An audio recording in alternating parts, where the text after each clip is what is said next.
Every time a child goes online, there's an increasing chance a sexual predator is already there waiting to make contact. Now, most law enforcement in Oregon can only track predators after a child has been victimized. The Intercept Task Force in Portland Metro is the only agency doing proactive investigations in the entire state. But finally, that's starting to change. A Southern Oregon high-tech crime laboratory is a key part of the new strategy to find criminals before a child becomes a victim. As Newswatch 12's Amy Sinecki shows us, Southern Oregon's experts are starting to combine their talents with others to stop cyber criminals. Right now, the Oregon Department of Justice's Intercept Crimes Against Children Task Force in Salem is the clearinghouse for child exploitation cases in the state. It gets about 500 tips a year. That agency, along with the high-tech lab in Central Point, alone can't get ahead of the victimizers. But help is on the way, so more predators can be more often caught in the web. I think we're just scratching the surface with the amount of steady increase that we see.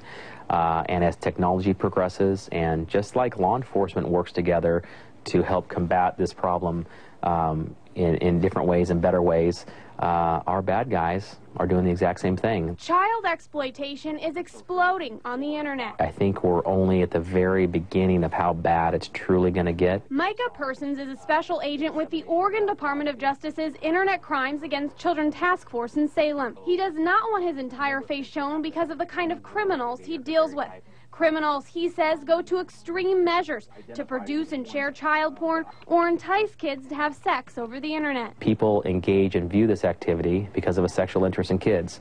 To get new pictures, they have new victims, and it's a really vicious cycle. A vicious cycle that special agents all over the state are trying to break. But with manpower and money at a minimum, many agencies are only being able to react to the problem. We're dealing with people who are pornography addicted type personalities, and child pornography is just one of the more extremes. And then we also deal with a high number of people who are true, that we believe are true pedophiles, and will have that true diagnosis that they actually have a sexual interest in kids. With advanced technology like the camera on this cell phone, predators are finding even more ways to exploit children, and that means more work for investigators. Special agents say their caseload has quadrupled over the last 5 years. Early on, there was a lot more pornography that we were seeing produced overseas.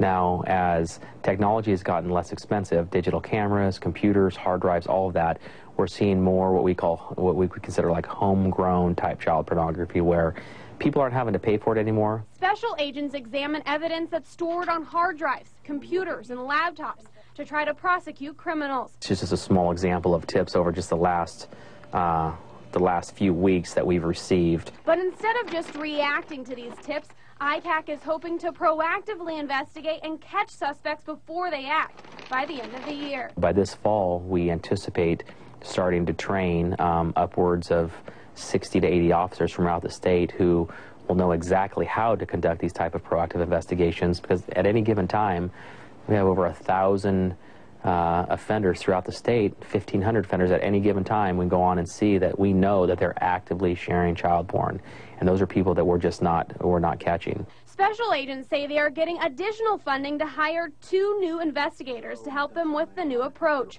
Right now, ICAC is entirely funded by the federal government. It lost all its state funding in January of 2009 because of the state budget crisis. But state leaders are concerned about securing funding in the future. I was successful in getting those federal dollars, but I think those are going to run out, and so we're going to desperately need state funding for this program. A program that serves as the clearinghouse for online crimes against children in the state. Many of the tips sent to ICAC trickle down to the Southern Oregon High-Tech Crimes Task Force. They send us everything that is south of Eugene. So Klamath, Medford, Ashland, Jackson County, Josephine County, the coast. If it's something in that area, instead of them coming down and investigate it, they just send it to us, and then we take over from there. Just in the last year, the amount of evidence coming to the digital forensics lab in Central Point has increased by about 25%. One of the big reasons investigators say they needed to upgrade their facility. It was very needed. We have been busting at the seams in our evidence area specifically. We were getting in far more computers and cell phones than we had originally anticipated. The remodel of the Southern Oregon High-Tech Crimes Task Force should be finished by the end of summer. Aside from this new space, the agency is hoping to add to its force. Now we just need people to be working these cases because we are pretty overwhelmed with the casework that we have pending. By the end of the year, the task force should have more help. An investigator from the FBI and a detective from the Ashland Police Department are expected to join the agency by the end of 2010.